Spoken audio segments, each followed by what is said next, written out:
So our progress so far is as follows. We are interested to develop an abstract notion or a generalized notion called measure,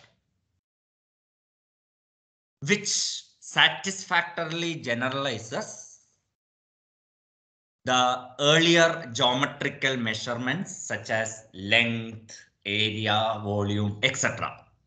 That is the goal. So given a non-empty set omega, we wanted to define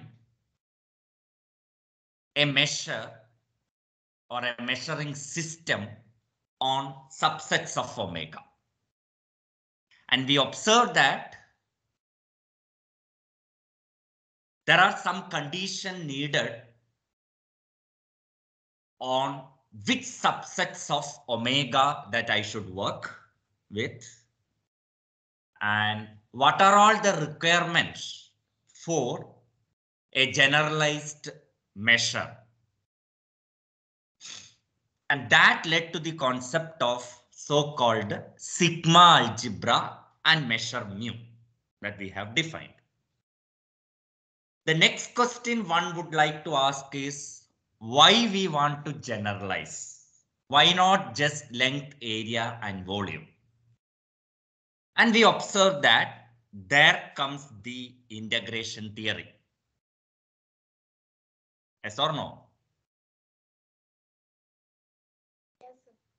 The first systematic study of integration was done by Riemann. And Riemann's idea is a simple common sense. What he asked is the following. Suppose you have a wire of varying density. Density is f of x at position x. What will be the mass of the wire? Or put in geometrically, given a function f of x, let us say it is non-negative.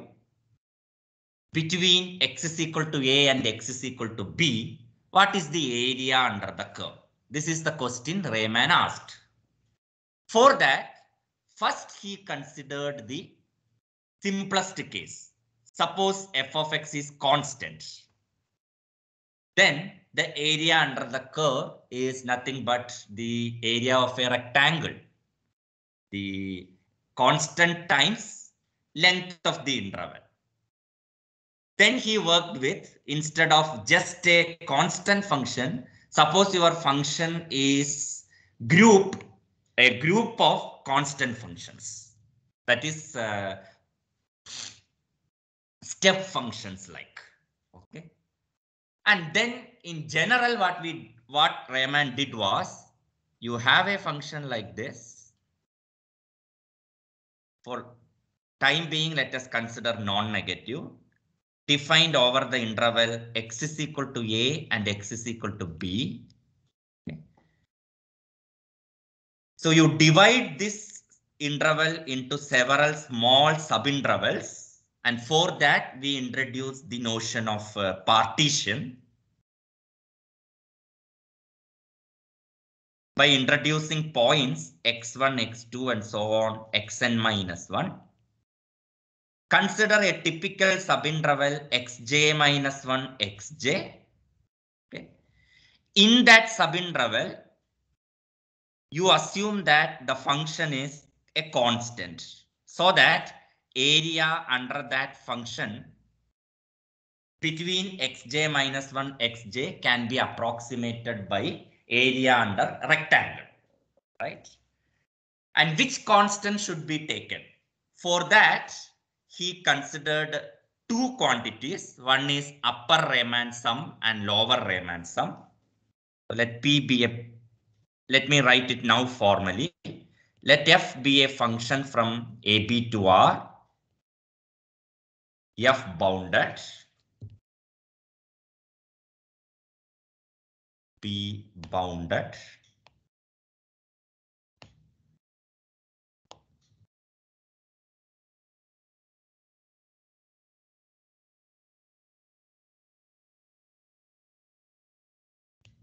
and P equal to x0, x1 and so on xn be a partition of AB.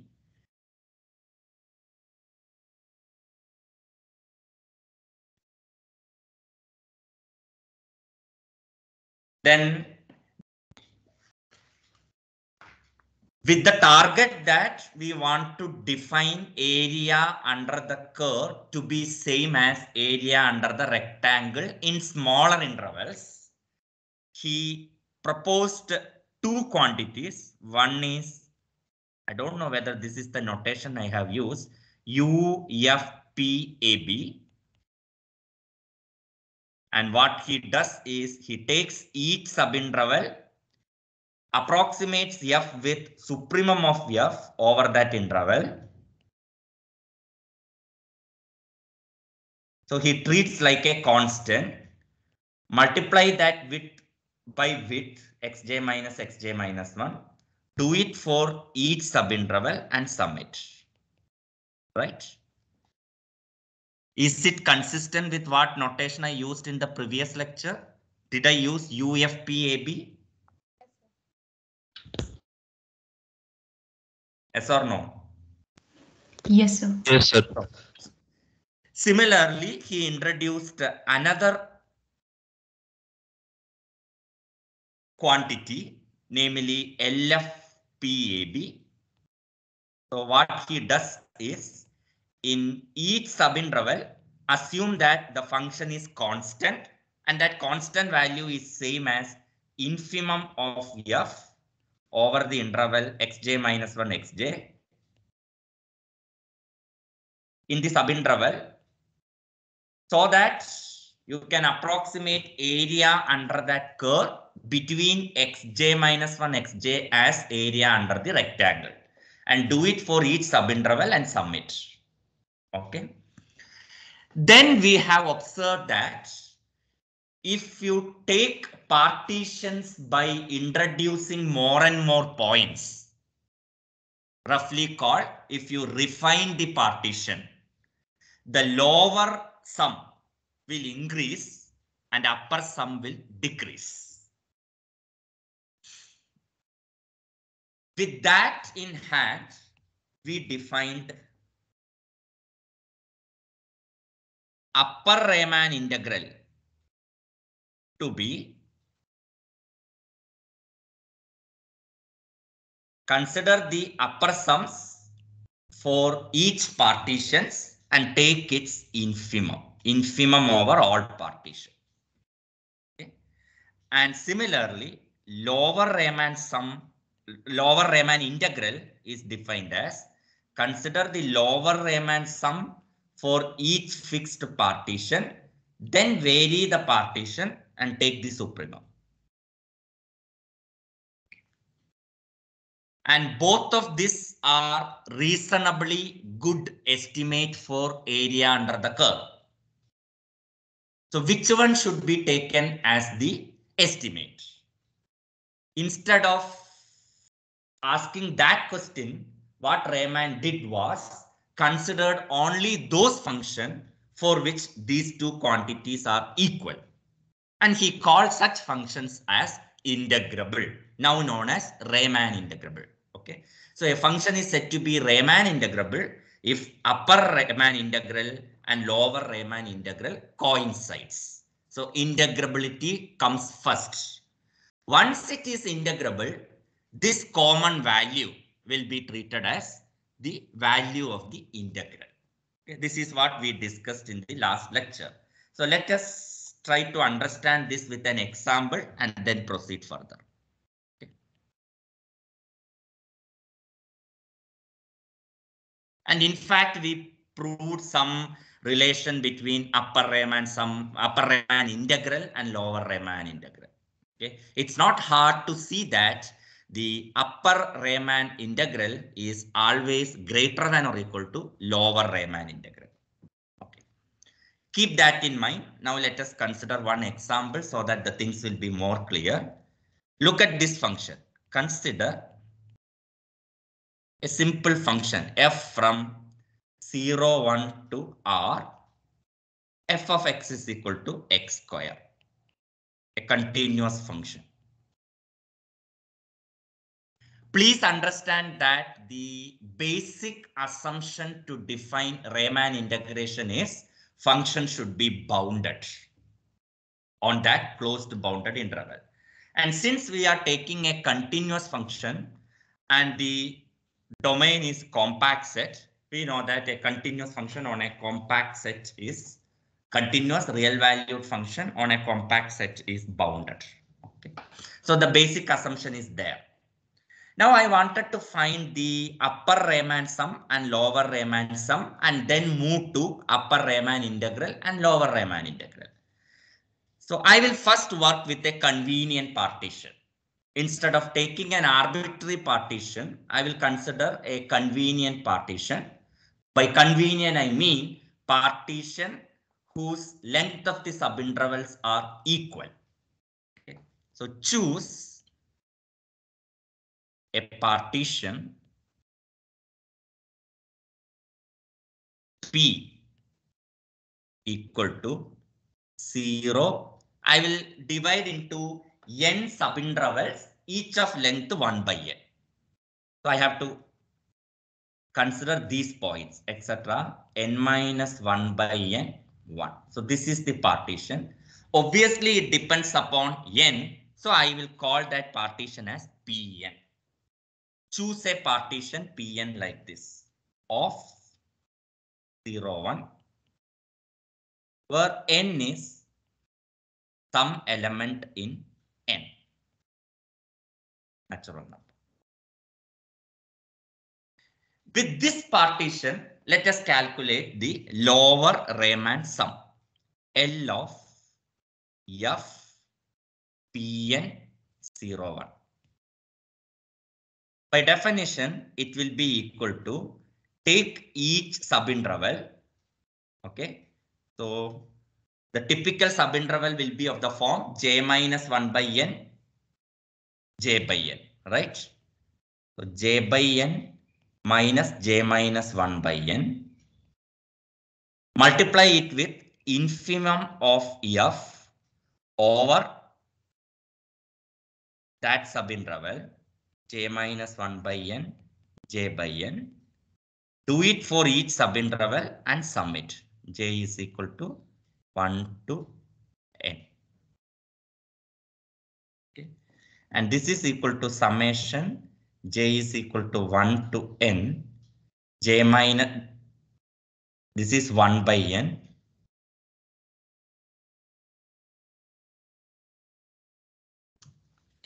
And what is infimum of f over x belong to j minus 1 by n, j by n.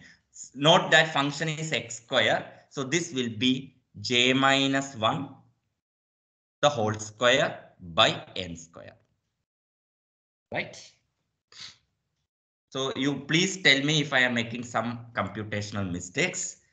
And now you know how to add this. You have a compact formula for sum of squares of first n natural number. You can use it. And I got it as 2n square minus 3n plus 1 by 6n square.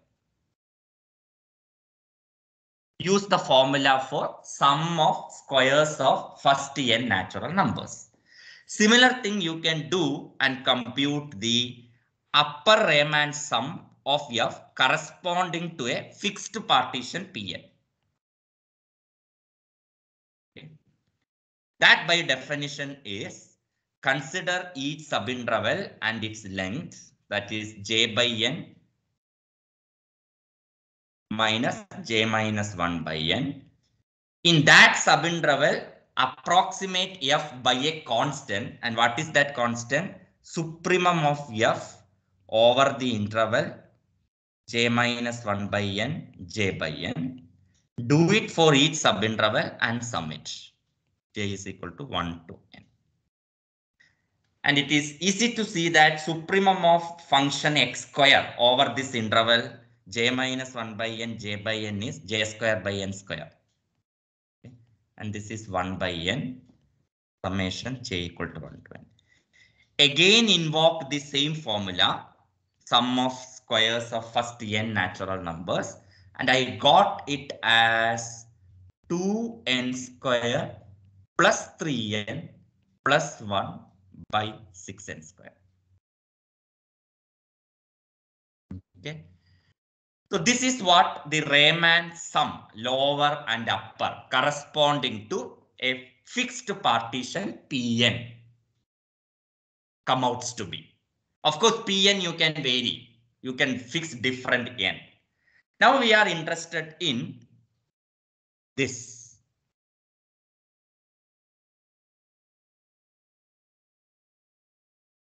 Upper Riemann integral a to b f dx. By definition, this is equal to, you find u f p01. So I should write 01 instead of ab.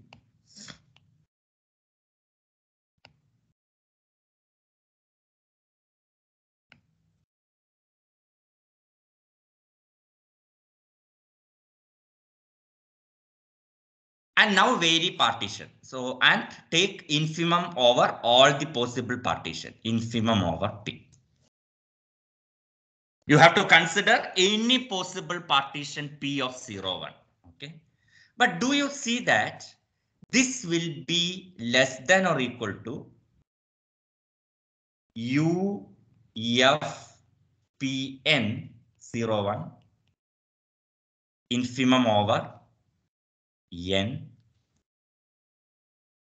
Do you agree with this element of? Yes, sir. Yes, sir. How does it follow? Then collection of Pn is subset of collection of all partition. Yes. This collection of all partition P includes these Pns.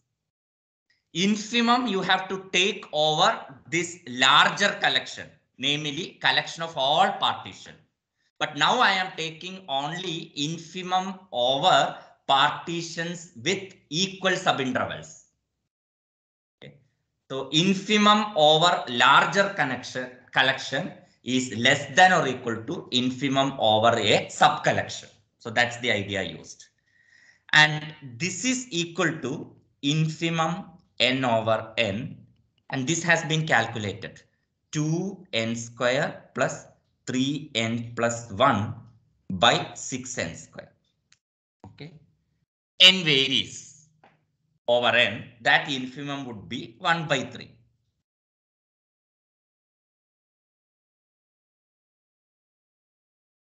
Okay. And you can see that that is same as supremum n over n, the other quantity, 2n square minus 3n plus 1 by 6n square. That is an observation. 1 by 3 will coincide with this. But what is this? This is actually supremum n over n, lower Riemann sum corresponding to partition with equal subintervals. Subintervals of equal length. Okay. Now this supremum, which is taken over partitions of equal subintervals, is less than or equal to supremum over all partitions.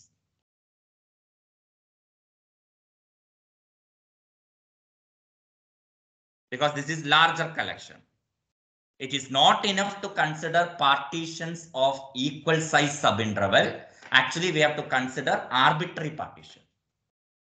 Therefore, supremum taken over arbitrary partition will be always greater, okay, compared to the other one. And this is by definition is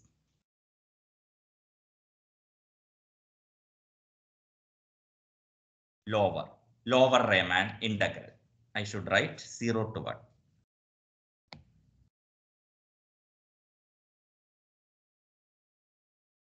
Thus, forgetting all the intermediate step, what we got is upper Riemann integral of f is less than or equal to 1 by 3, right? and that is less than or equal to lower Riemann sum f dx. But you have proved a theorem that lower Riemann integral will be always less than or equal to upper Riemann integral. Okay. But on the other hand, lower Riemann integral is less than or equal to upper Riemann integral. This is true for any function, any bounded function. Okay. Now clubbing these two, we can see that thus the lower Riemann integral f dx will coincide with upper Riemann integral, that is f is Riemann integrable.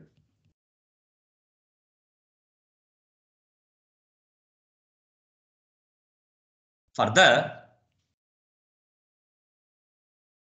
the integral value, integral 0 to 1 f dx is equal to 1 by 3. Okay.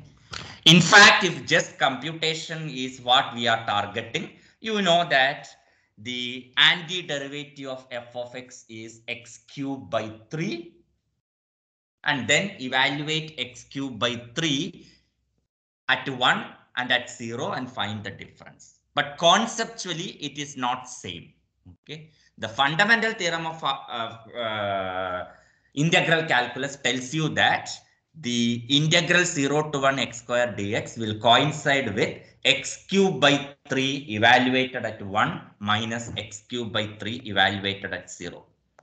But actual meaning, how it comes, etc., is by Riemann. And this is how it coincides with 1 by 3. Okay. In fact,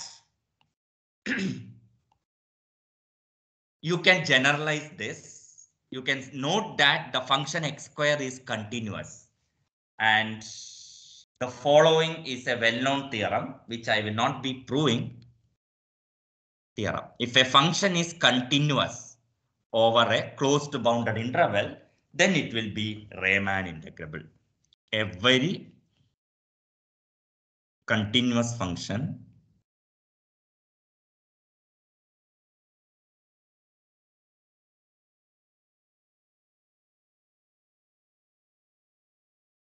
on a closed bounded interval is Riemann integrable. That means upper and lower Riemann integral will coincide.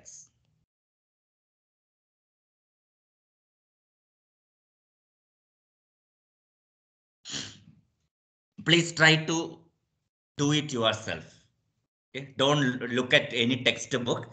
Try to do it yourself. The key idea is that a continuous function on a closed bounded interval is uniformly continuous. Further, it is a bounded function, so that you can talk about sup and inf over every subinterval. And since it is uniformly continuous, if the distance between 2 points x and y can be made less than something, the corresponding images can be made less than epsilon. Okay, use that idea and try to prove it. Okay, in fact, this theorem can be slightly generalized. This theorem talks only about continuous function. In fact, even if the function is discontinuous, but number of points at which the function is discontinuous is countable, then also you can prove that such functions are Riemann integrable. So let me put another theorem.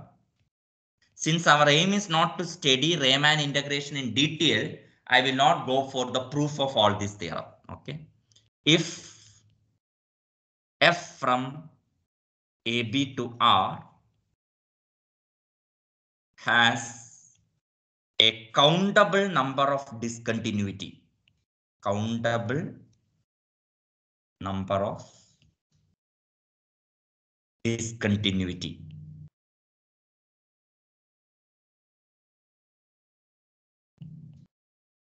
countable number of points of discontinuity. That is the best way to say.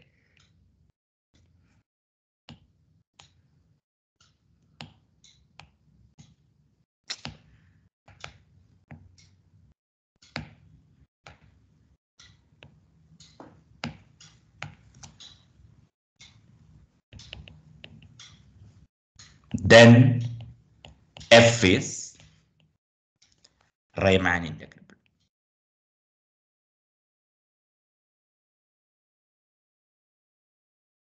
on AP.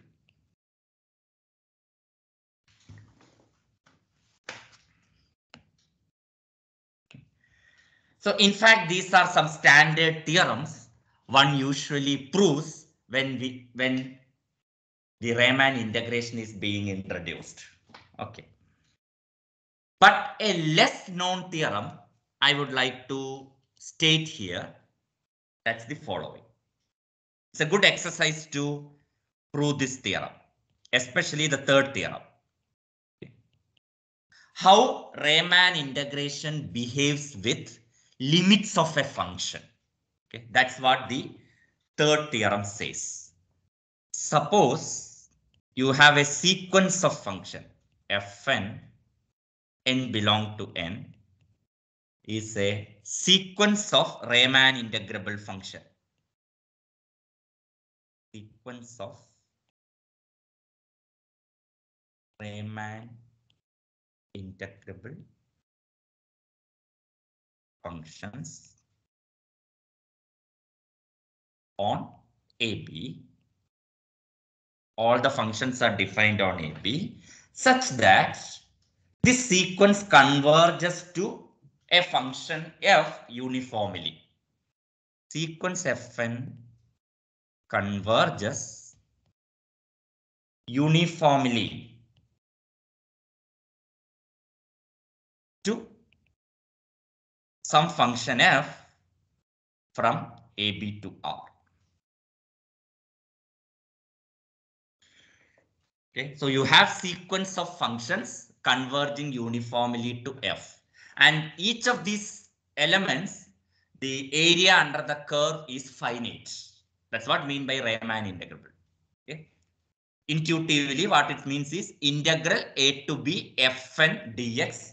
Each one is finite, and fn converges to f uniformly. So what's the natural expectation? F also Riemann integral.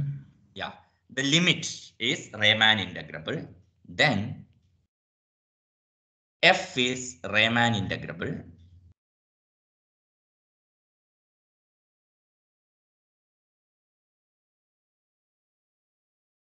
And if you want to find area under the curve f, it is enough to find area under the curve fn and then take limit, because fn's are approximations to f. The integral a to b f dx is equal to limit n tending to infinity integral a to b fn dx. But if you see, the convergence is assumed to be uniform, which is a very strong condition. Okay.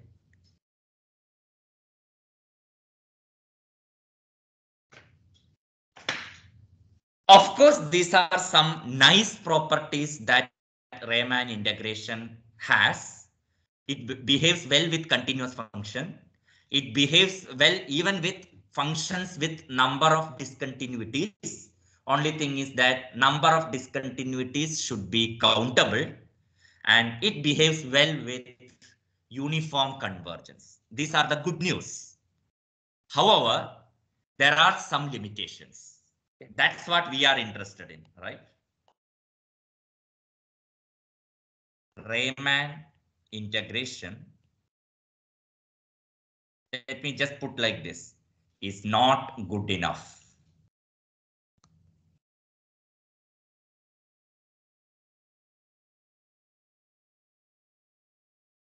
At least in the following sense. Okay. One, let me give you a few reasons. One, Riemann integration or does not behave well with functions that have more number of discontinuities. Okay, so let me write like this. Riemann integration cannot handle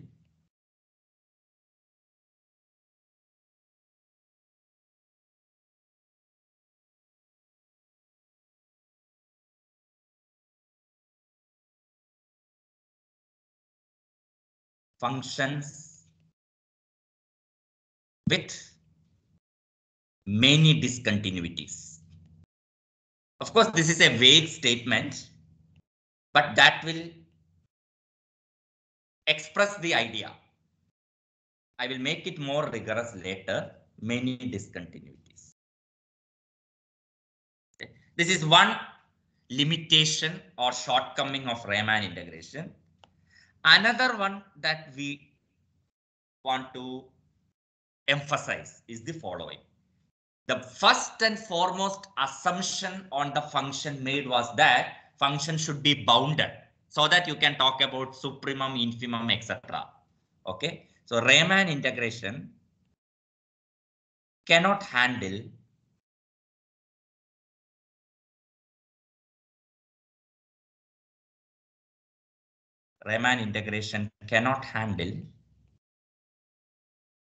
functions that are unbounded functions.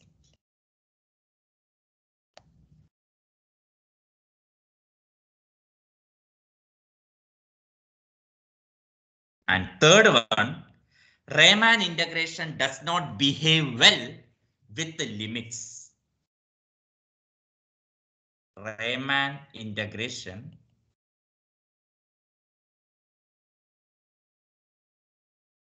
does not behave well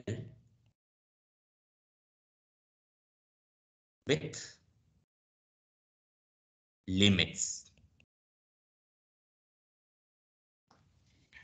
Can we try to amplify the third statement? Of course, I will give examples to corroborate all these 3 points. But before that, what you can make out from point number 3? What does it mean? Riemann integration does not behave well with the limits. Please compare with the last theorem that I have told. The last theorem I told that if you have a sequence of Riemann integrable functions converging uniformly to a function f, then the limit also will be Riemann integrable. And to integrate that limit function, it is enough to integrate the approximants and then take the limit. Okay. But now I am saying that Riemann integration does not behave well with the limits. So you should be able to make out what I mean. Here you need a strong assumption. Fn converges uniformly to f. Suppose you have only point-wise convergence. Suppose Fn converges to f point-wise. And each Fn is Riemann integrable. You cannot say f is Riemann integrable. Okay.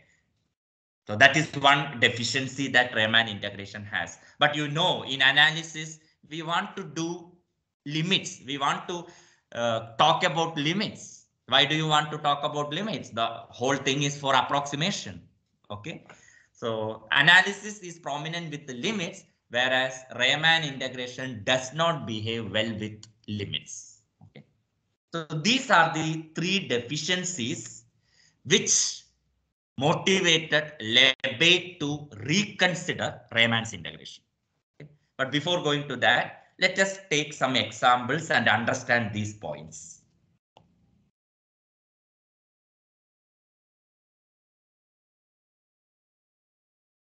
Okay. Define, let me take a simple function, f from 0, 1 to r, the so-called Dirichlet function, by f of x, I will write as 1 when x is in 0, 1 intersection q. For those rational numbers in 0, 1, I will define f of x as 1. And for those irrational numbers in 0, 1, I will define it as 0. Okay. Now, before proceeding with the example, see item number 1. Riemann integration cannot handle functions with many discontinuities.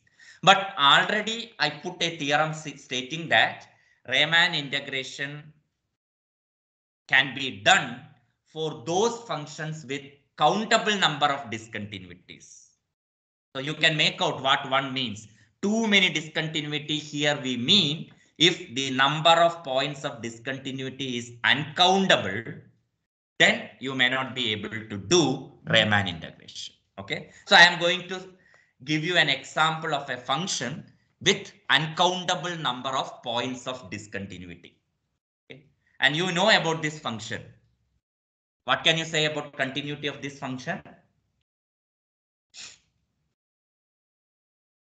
What can you say about continuity of this function? Discontinuous. It is discontinuous everywhere, right? At no point it is continuous. It is no point it is continuous. You can do using sequence.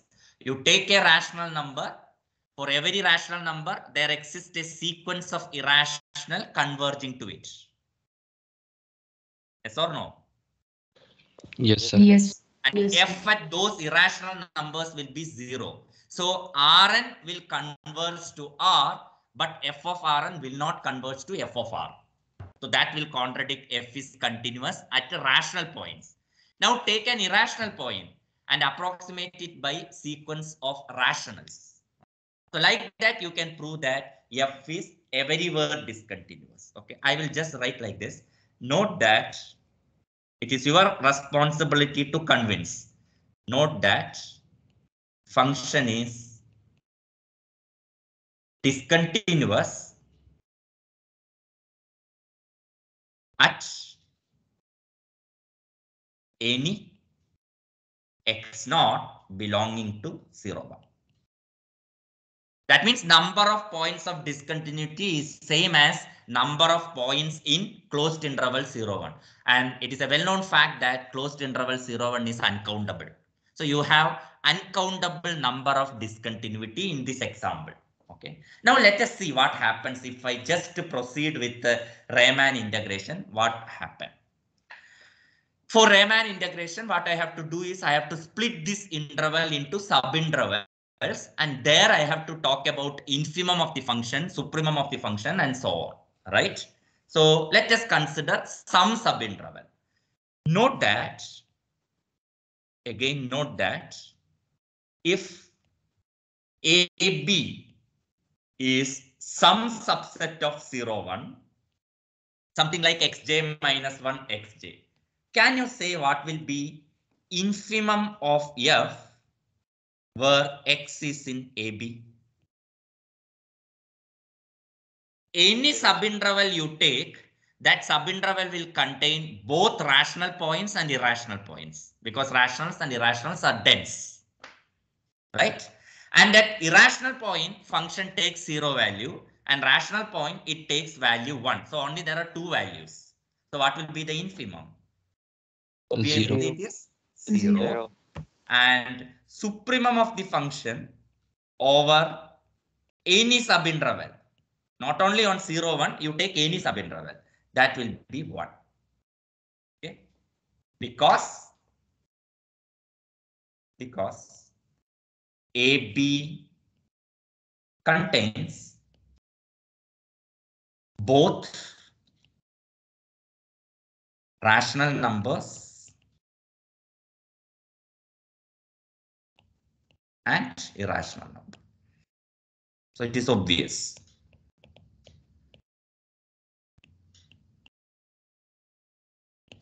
Okay. So now keeping this in mind, take any partition P. Therefore, for any partition P of 0, 1, we have U F 0, 1 P 0, 1. for any partition P of 0, 1, what will be U F P 0, 1? 1. And L F P 0, 1. Infimum is 0 at each point, so it will be 0. Okay. For any partition, arbitrary partition. And consequently, if I find the upper Riemann integral F dx, I should write 0, 1.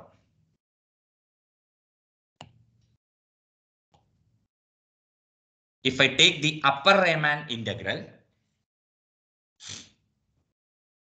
I have to take the upper Riemann sum, change the partition and take the infimum. But upper Riemann sum is 1 for any partition. So infimum, it will be like a constant sequence, right? 1. It's not sequence because P is arbitrary. So it is like 1 for all P. Therefore, the infimum also will be 1. Similarly, the lower Riemann integral will be take the lower Riemann sum, vary the partition and find the supremum. But lower Riemann sum is 0 for any partition, so supremum also will be 0. So that means thus the lower Riemann sum, lower Riemann integral and upper Riemann integral does not coincide. Therefore, F is not Riemann integrable. So here you have a concrete example of a function with too many discontinuities. When I say too many, uncountable number of discontinuity, and you have seen that that function is not Riemann integrable. So what? If it is not Riemann integrable, what is the issue? If you see this example, what happened? That is, non-integrability is little disturbing. Look at the function. And I say the function is not being integrable is bit a disturbing news. Do you see why it is disturbing? Do you agree that there are fewer rational numbers than irrationals? There are fewer rational numbers than irrationals because rationals are countable and irrationals are uncountable. In that sense, there are fewer rationals than irrational. And look at the function. The function is 0 at all irrational points. The function becomes 0 at all irrational points. And irrational points are more compared to rational points. So the function takes only non-zero value at fewer points and it takes 0 value at more points. So what is the natural expectation for the integral? 0. 0. It is 0, right? Because the function is 0 at large number of points. So our expectation is that the function is, the integral of the function is 0, but that is not happening. Okay. So this is why I told this example is a bit disturbing. Let me write it for you in as follows. Okay. Note. The above example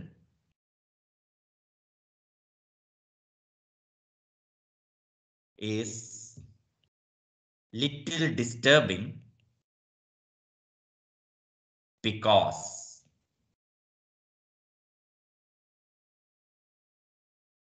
there are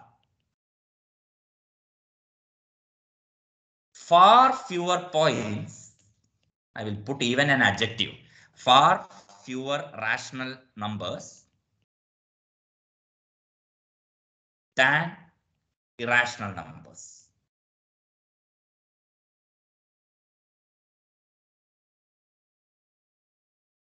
Further, function f takes 0 at all irrationals.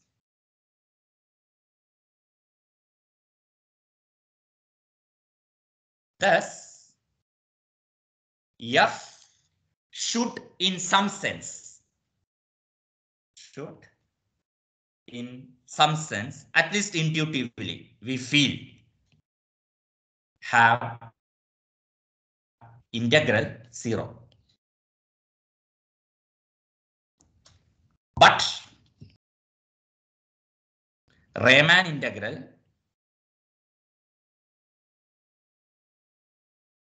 of F is not defined. You cannot define integration in Riemann sense, but our intuition forces us to think that the function should have somehow integral to be 0 value, because function takes 0 on more points than 1. Only 2 values are there. So in this sense, this example is disturbing, and this shows that sometimes Riemann integration is not satisfactory. It's not fulfilling what we are expecting. Are you with me? Yes, sir. So this is one deficiency which I have already listed, and to support it, I have given an example. Now let me give another example to support the second point or second deficiency. Sometimes you cannot deal with unbounded functions. Okay. But the intuition may say that even for unbounded functions, we may expect some integration. Let us see this example, then you will understand it more. Okay. Let me take a function which is unbounded. Define f from 0, 1 to r by f of x is equal to 1 by root x for 0 less than x less than or equal to 1 and 0 for x is equal to 0. This is my function. Clearly, the function is unbounded. As x becomes 0, you can see that the function increases arbitrarily. So as such, you cannot apply Riemann integration theory, because for Riemann integration, you should start with the bounded function. But let us see what happens if I simply copy down the Riemann integration theory. Okay. If x0, x1 and so on. So I have to start with a partition. If x0, x1, x2, etc., xn is a partition of 0, 1, then what can you say about supremum of f over the interval x in x0, x1? Once it is a partition, x0 should coincide with 0. Okay, x1 I don't mind. X1 can be any number between 0 and 1. And supremum will be, let me denote it as plus infinity. In fact, it is unbounded. So let me write this supremum as infinity. It is only a convenient way of writing. Okay. Thus, if we try to apply the definition of upper Riemann sum, what you will get? Thus, which actually you should not do, because Riemann integration is only for bounded function. Thus, if we try to apply the definition of upper Riemann sum,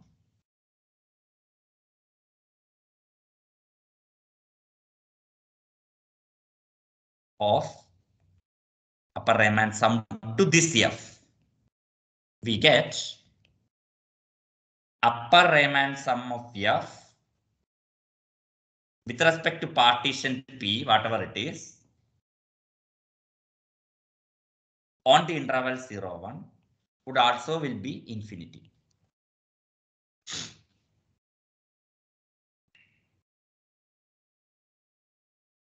And now if you find the upper Riemann integral, since it is true for any partition and it comes as infinity, the upper Riemann integral also will be infinity. Okay. However, now if you think this logically, intuitively, however, see the graph. If you want, you can draw the graph. We should consider what is Riemann integral. It is area under the curve, right? Consider area under the graph of f. That is integral 0 to 1 by root x dx. So this is roughly 1 by root x. Okay, 0, 1. At 0, it is defined as 0. And as extending to 0, it will, from the right, it will go to infinity. So it is asymptotic like this. And at 1, it will be 1. Oh, sorry, 1, it will be 1, not 0.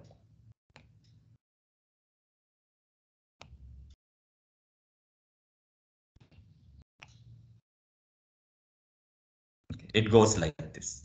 Now you are finding area under the curve, this one. Do you expect it to be infinity? Logically, intuitively, heuristically, do you expect it to be infinity? Yes, sir. Yes.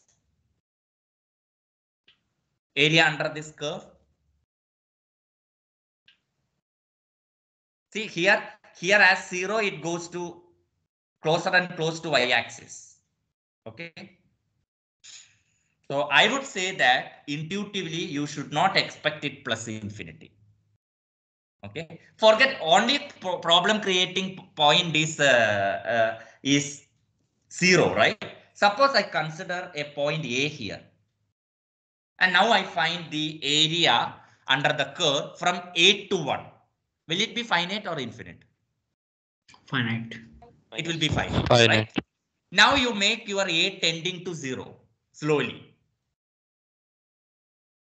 Okay, so that's the value we should expect for integral 0 to 1 by root x dx, right? So I will write like this. However, we should consider the area under the graph of f, integral 0 to 1 by root x dx, to be 0, to be equal to 2, but not plus infinity. Why 2? Because if I find integral 8 to 1 by root x dx, and then take limit as a tending to 0, okay, I will get it as, I'm not doing the computations. You will get 2 times 1 minus root a after integration, and then make limit as a tending to 0 plus, to be more precise. And this will be 2. So with this in hand, I should expect the area to be 2, but not infinity. But what Riemann, if I just copy down Riemann idea, it is giving me infinity. Okay. And you know, this is how in calculus we deal with such functions, right? And you call it as improper integral. Do you remember? If it have a unboundedness, you will omit that point and take the limit. Okay. In calculus, let me write like this. In calculus, we do deal with such functions. With such functions and integral. And integrals.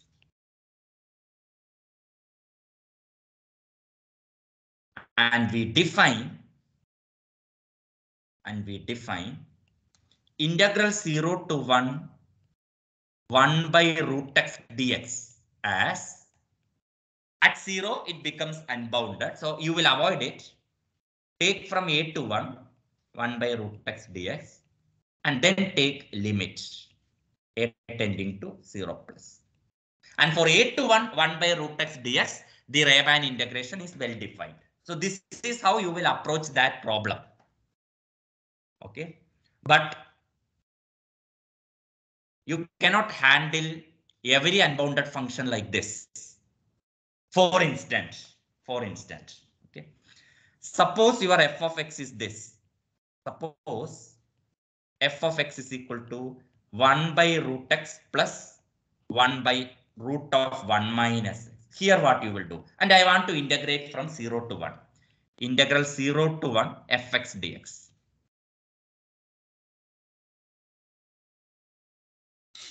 What will I do?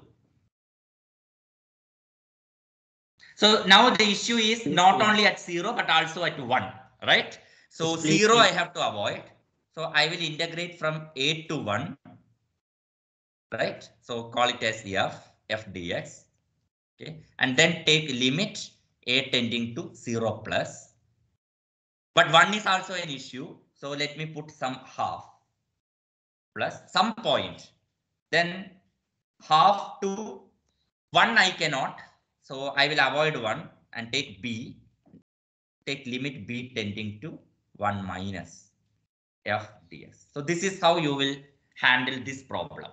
There were 2 points of issues, that is 0 and 1, and you have to avoid that 0 and 1 in this manner. Okay. When 1 point was there, things are okay. When 2 points are there, you have to split it into several. However, this idea of taking Riemann integration over subdomains, that's what we are doing. So in 8 to half, you can talk about Riemann integration. So what is the idea is you are taking Riemann integration over the subdomains and then taking limits. That may not work always. Okay, so let me write it and then give an example. However, this idea of taking Riemann integration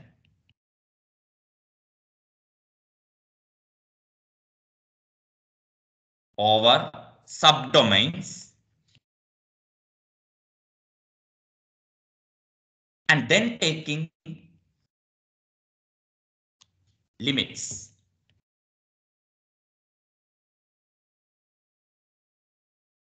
can fail for complicated functions.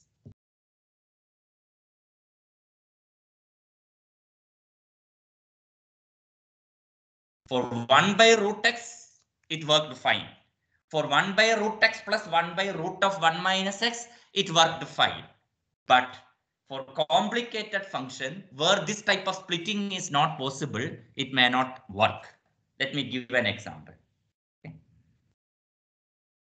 So the previous example tells you that Riemann integral cannot be handled unbounded function as such, but you can slightly adjust and get the value.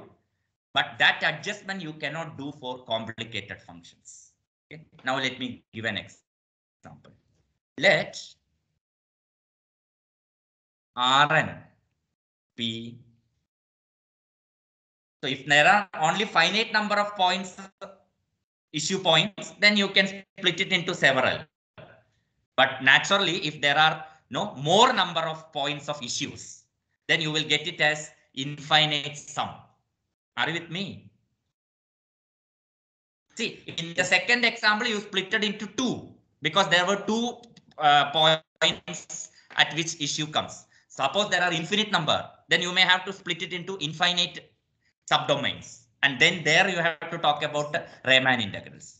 Yes or no? Yes, sir. Yeah. But then the issue of convergence, etc., will come.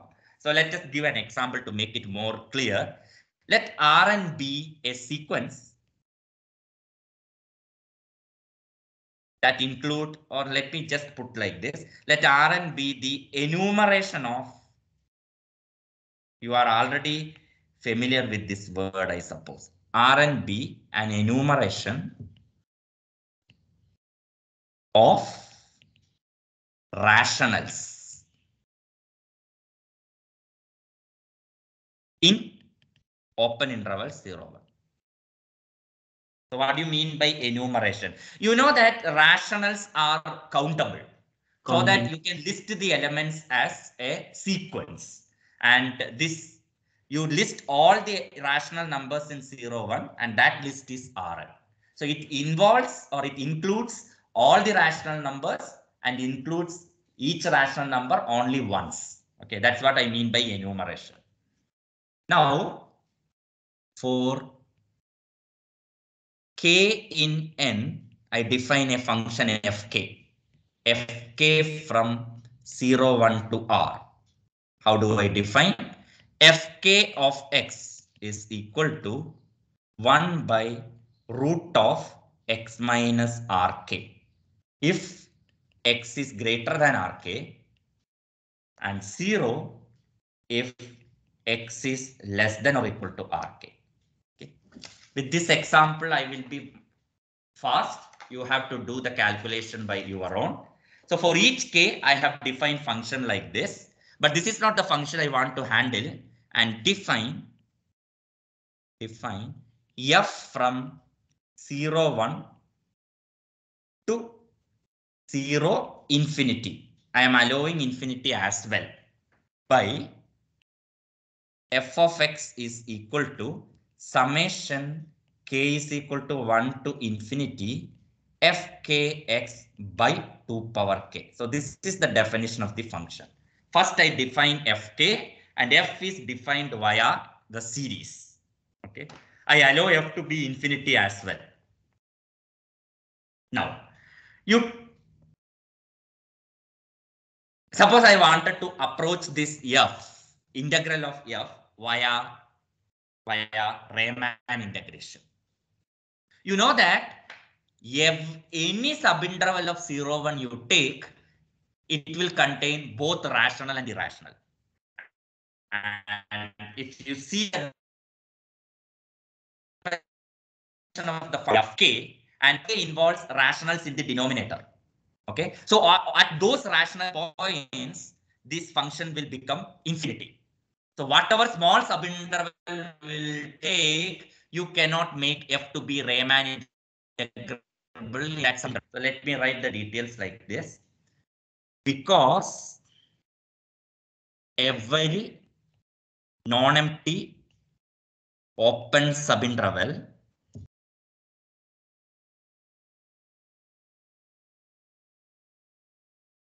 of 0, 1 contains a rational number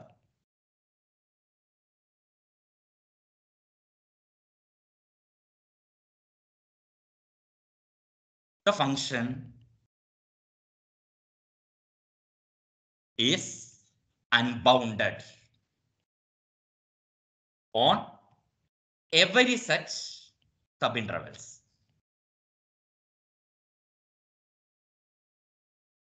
Every such subinterval.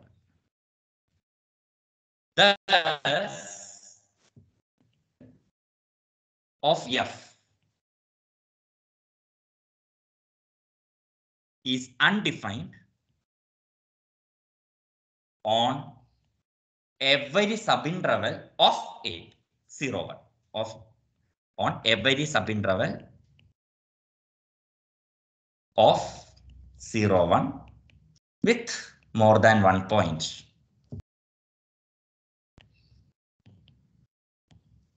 If you take any subinterval with more than 1 point, open interval with more than singleton set is considered as an open interval, or at least closed interval, if not open interval. Let me just remove this.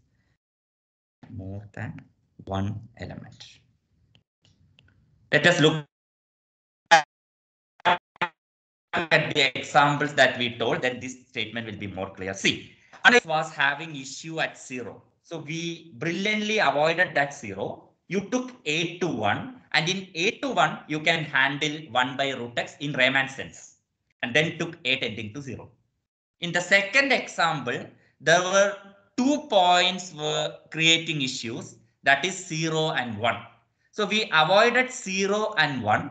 We took intervals avoiding 0 and 1. In those intervals, you can handle f using Riemann integration, and then we took the limit. Now, if you try it here, you cannot succeed because any interval of 0, 1 will contain rationals. And once it has rational, this 1 by root of x minus rk will jump, will shoot up. So you cannot subdivide into several subintervals, and in subintervals you can talk about Riemann integration. That is not possible in this example. Is it clear? Yes, sir. So, but now, so that means you cannot talk about Riemann integration by splitting into subintervals, and subinterval you talk about the Riemann integral. That is not possible. However, let us now think of this as intuitively. I want to find the graph of the function f of x, and then I want to find the area under the curve. Okay. Now, can you find the area under each fk? Area under the graph of each fk. It will be an integral 0 to 1 fk dx, right? Fk has an issue only at RK. rk, right? So you divide into 2, you avoid rk like what we did here. What we did here, okay? Can you tell me how to find integral 0 to 1 fk rk? 0 to A. 0 to a, what is that a? A is an RK. Let me write rk f dx Yeah. RK to 1. rk to 1 fk dx. Okay. Then right inside take limit RK tends to sorry. When x is greater than rk, fk is 0, right? Yes, sir. So I don't have to worry about the second one. So this will coincide with, no, where is fk 0? When x is less than or equal to rk. So this is just rk to 1 fk dx. The first one is 0 by definition. Now again, the issue is only at rk. So what I will do is, I will take from a to 1 Yes, sir. fk dx, 8 to 1. and then take limit A tends to RK. a tends to rk. So this is what I will do. And you can do all this computation, and this is actually limit a tending to rk integral a to 1. And what is fk? 1 by root of x minus rk, I suppose, rk dx. Okay. And you can do this, and it will be less than or equal to 2. Okay. I have observed it is 2 times 1 minus a power half or something. Anyway, this is less than or equal to 2.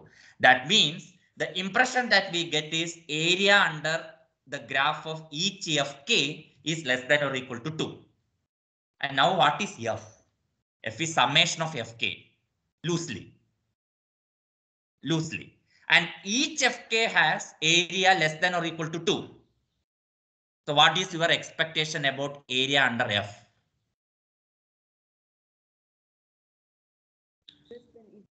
Summation of 2. Or blindly think like this, 0 to 1, you want integral 0 to 1 fx dx.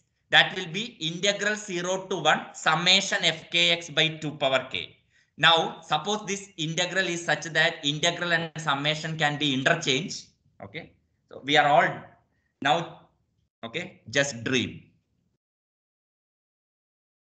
Integral 0 to 1 fx dx is equal to integral 0 to 1 summation fkx by 2 power k. K is equal to 1 to infinity dx. Okay. This is equal to, I don't know. Here we have to justify. Summation k equal to 1 to infinity integral 0 to 1 fkx by 2 power k dx. I have interchanged the limit and integration. Okay. And each fk has area less than or equal to 2. So this is less than or equal to summation k is equal to 1 to infinity 1 by 2 power k into 2. Okay. And this is less than or equal to 2 times summation k is equal to 1 to infinity 1 by 2 power k.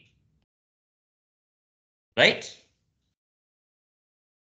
Yes, sir. And what is this summation? It is a geometric series, I think, and I think it will be 1. Right? 1 by 2 by 1 minus half, the sum will be. So this will be equal to 2. So our intuitive expectation is that integral 0 to 1 fx dx will also should be less than or equal to 2. But you cannot even talk about Riemann integration. Okay. And in fact, here it is not justified whether integral of sum is equal to sum of the integral. We don't know, because Riemann's integral does not behave well with the limit. So this, whether it can be justified or not, we don't know. But what I am just trying to say is that intuitive expectation is that each fk has area less than or equal to 2, and sum is f is like summation of fk scaled by the quantity 1 by 2 power k. So we should expect that the area should be less than or equal to 2. But that expectation is not fulfilled because the function is not at all Riemann integrable.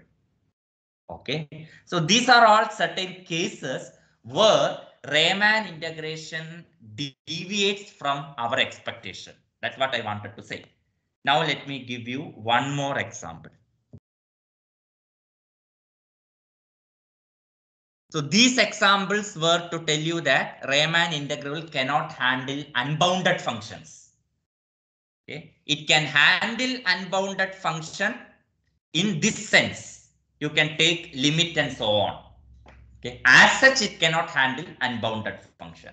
And even splitting into subinterval and taking limit will not work if you have more number of issue creating points. Okay. Now I am going to give an example for my third point, that Riemann integration may not behave well with limits. Okay. So let me give you one example for that. This is for third point. Riemann integration does not work with limits or point-wise limit.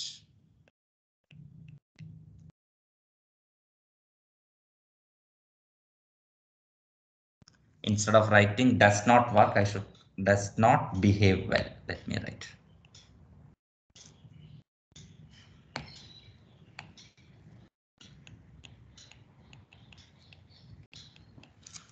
And the previous example was for, this was for Riemann integration cannot handle unbounded functions. If you want to handle, then you have to slightly do some adjustment like taking limit and so on. As such, you cannot handle. And even that adjustment will not work if you have more number of unbounded points. Okay. And the first example was for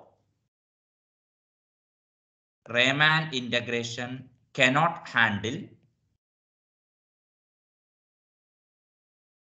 functions with more number of discontinuities.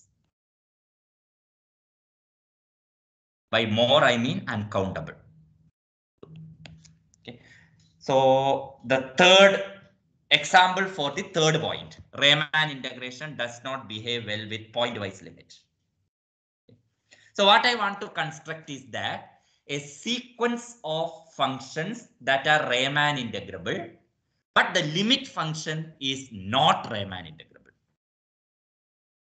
Okay. Remember, that will not happen if the limit is uniform limit. If the sequence converges uniformly, that will not happen. We have already proved a theorem. Not proved, stated the theorem. Okay. So here I wanted to construct an example of sequence of Riemann integrable function which converges pointwise, but that pointwise limit is not Riemann integrable. So how do I do that? Do you know by now at least one function which is not Riemann integrable? 1 by x 0 1 0 1. But I told that can be adjusted by taking limit. Dirichlet function. First function, the first example. So now what I am going to do is I wanted to give you a sequence of function converging to that function. And each of these elements in the sequence will be Riemann integrable, but it converges to Dirichlet function. And you have seen that Dirichlet function is not Riemann integrable. Okay, so that is what I am going to do. So start with let Rn be a enumeration of rational numbers.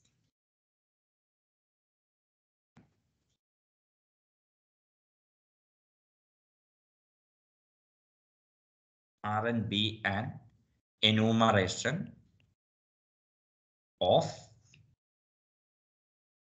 rational numbers in closed interval 0, 1. So each rational number is included in the list and exactly once. For each n in n, I'm going to define my f like this, or fn. Fn of x is equal to 1 if x is in R1, R2, and so on, Rn, those rational numbers, and 0 otherwise. From where to where I am defining? Fn I am defining from 0, 1 to R. Okay. Fnx takes value 1 if x hits this rational number and 0 otherwise. Okay. Do you see that each Fn is Riemann integrable? Then each Fn is Riemann integrable. Can you see it or not? Do you believe that it is Riemann integrable? Yes, sir. In fact, I have given you a result also. If a function is discontinuous only at a countable number of points, it is Riemann integrable. Remember that this function is 0 except at finite number of points. It is like a constant function. Only at finite number of points, it has value 1. So each Fn is Riemann integrable. And further, integral 0 to 1 Fn dx will be equal to 0. This is not hard to prove. You can even prove using upper sum, lower sum, and so on. Okay, so this can be done. Now, can you think where this Fn goes to as but n tending to infinity? As n tending to infinity, just think intuitively. This list will be R1, R2, R3, and so on. And that will cover entire rational numbers in 0, 1. Yes or no? Yes, sir. So this first step will cover entire rational number. So what is your expectation? Fn will converge to 0. Dirichlet function. Okay. Define f from 0, 1 to R. F of x is equal to 1 when x is in 0, 1 intersection q, and it is 0 if x is in 0, 1 intersection q complement. Then you can see that I will write just clearly. Limit n tending to infinity Fn of x is equal to f of x. Pointwise limit. For each x, Fnx converges to f of x. And each Fn is Riemann integrable. You already have noted it. However, f is not Riemann integrable.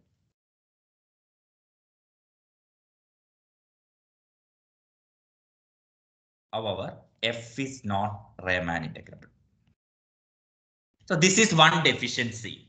A sequence of Riemann integrable function may converge to a function which is not Riemann integrable. Convergence with respect to pointwise. Okay, this is an unpleasant situation.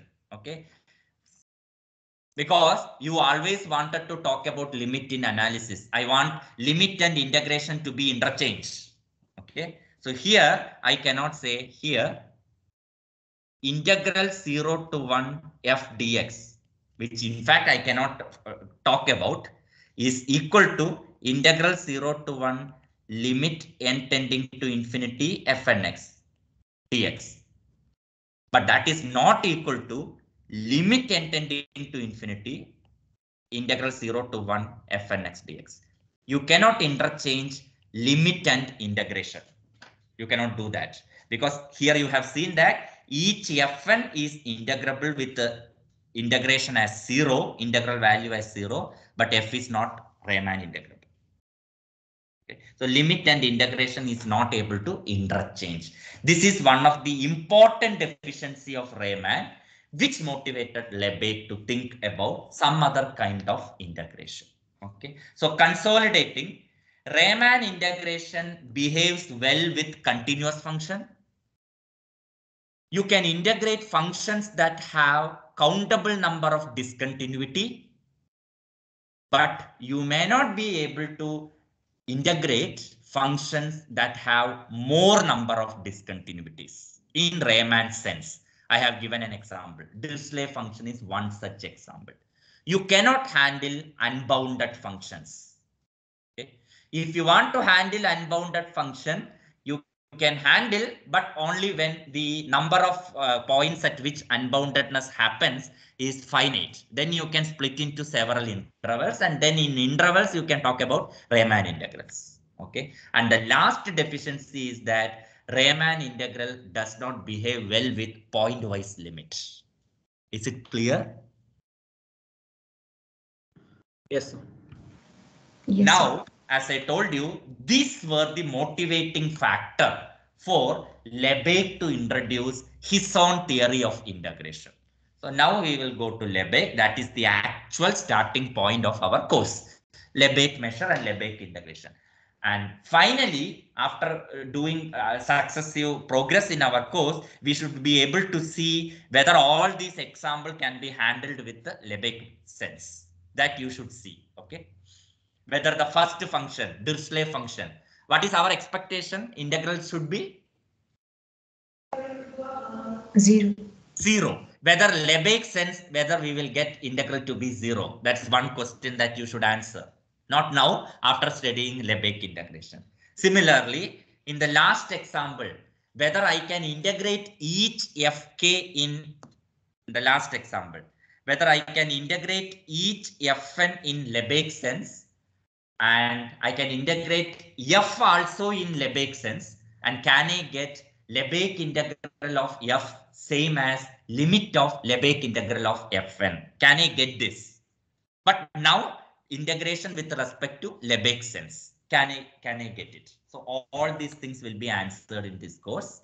So with this background, there is 5 minutes. Let me just introduce the first notion in our course.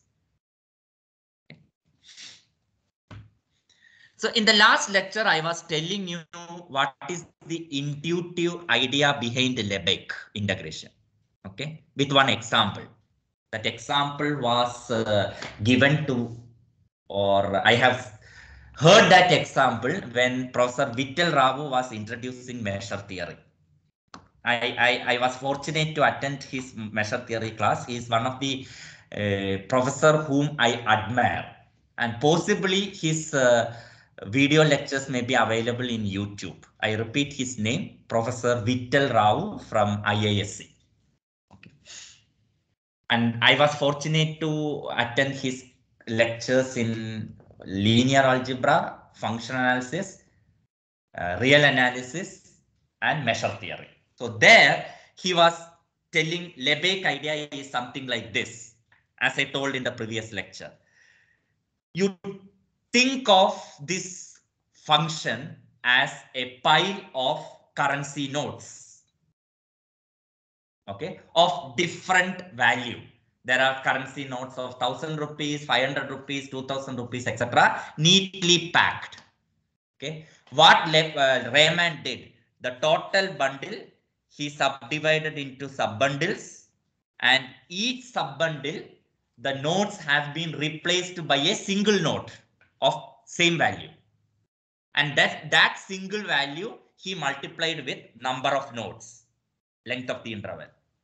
Okay, but that is not the correct way to count the currency. What you should do is you should segregate the note with respect to its value. Okay, that means you have to divide not the domain, you have to divide the range. Look at those points at which function is say alpha 1. The function is say alpha 2. That is, you consider f inverse of alpha 1, f inverse of alpha 2, and so on. Okay, then multiply each bundle with the number of nodes in that bundle. Now you have already segregated based on its value. That means you sum each value of the function by measure of f inverse of that value. Are you able to get me? Yes, sir. Yeah. And that will lead to talk about measure of f inverses of sets. And f inverses of values will be not intervals in general. It can be any set. Okay. So let me. So now we have a need for measuring arbitrary sets. We have need for measuring arbitrary sets. But now we will concentrate only R. Okay. In R. Suppose A is a subset of R. A is a subset of R. Suppose A happens to be an interval. First case, base case. If A is an interval, I want to measure the size of A. I will call it as M star A. Okay. M star A. Do you know at least one measure for A? One way to measure the size of A? Length. B minus. Okay. So, length of A. Now, let A is equal to union IN, where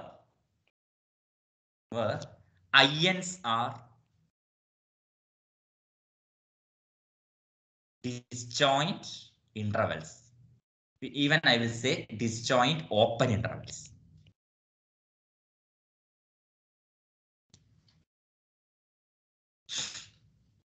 You can measure each IN, length of IN.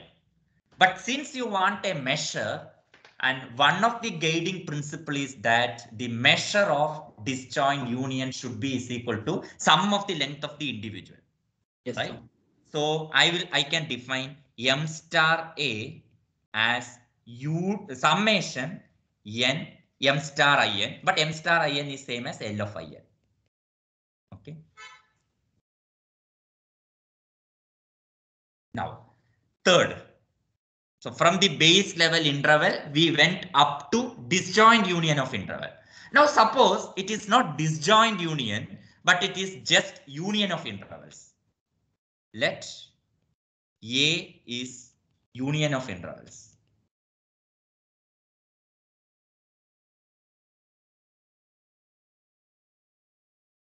A is union of intervals.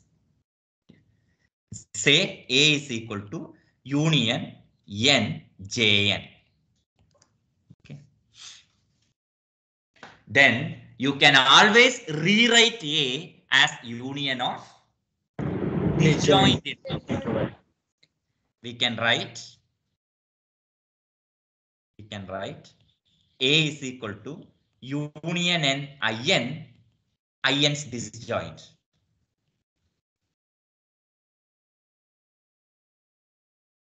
Therefore, I can define M star A as equal to summation n L of IN. Okay. So slowly from interval, we pushed all the way up to union of intervals. Okay. Now, suppose I consider C to be collection of E subset of R. E is equal to union IN, IN's intervals. You can see that every element in C I can find measure. I can measure. Are you with me?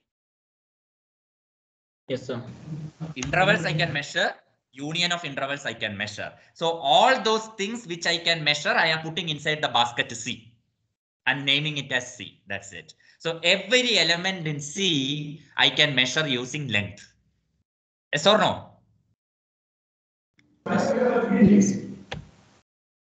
Now, please remember one basic theorem in real analysis. Every open set can be written as a countable union of disjoint open intervals. Every open set in R can be written as countable union of disjoint open intervals. Every open set in R. I don't know whether you are familiar with this. Can be written as countable union of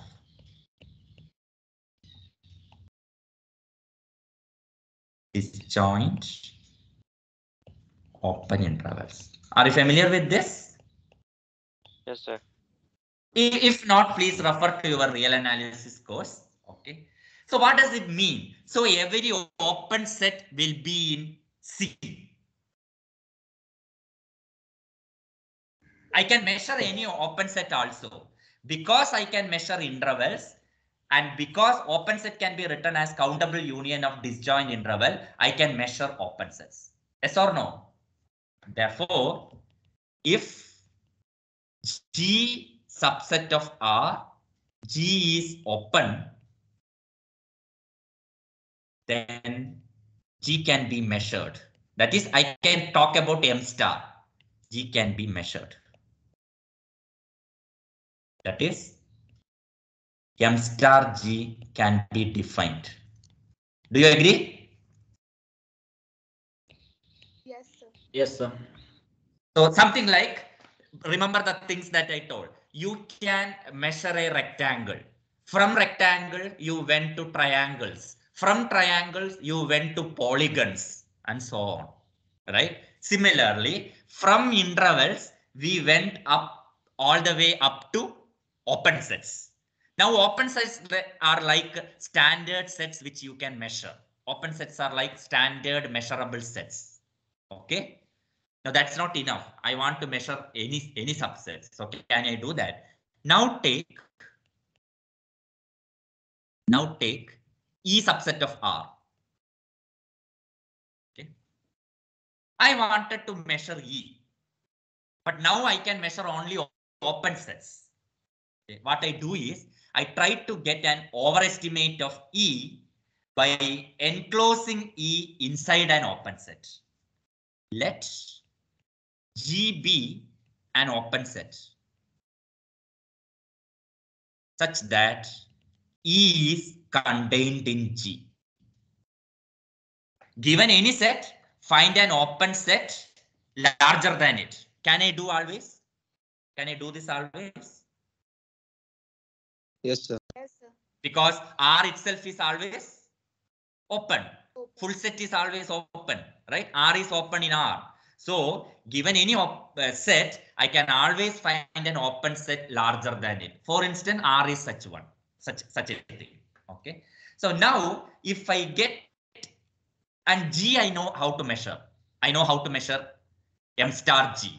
So that M star G will give you an overestimate of measure of E, right?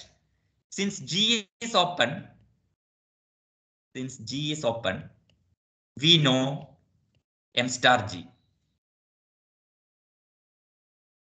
And M star G is an overestimate of measure of E.